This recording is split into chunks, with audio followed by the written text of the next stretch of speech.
Hey everyone, welcome back to another quick and very interesting tutorial. Where in this quick tutorial, I'm going to show you how you can generate the QR code of a link instantly for free. Now, in order to do it, just simply open any of the browser you have, and here you have to search for me with a slash and write QR.com. Once you do that, just simply hit enter. Wait, it added some extra URL here. Now just simply hit enter and wait for the website to get respond.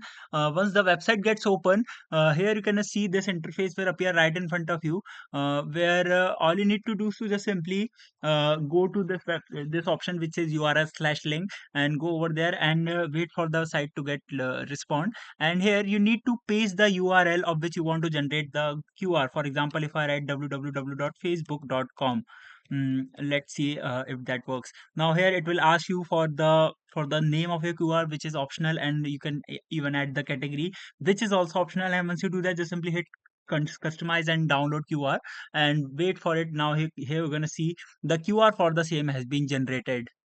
Alright, so that's it for this video. I hope this video will be helpful for you. Make sure to hit the like button and subscribe button for more such helpful and interesting tutorials. See you in the next one. Take care.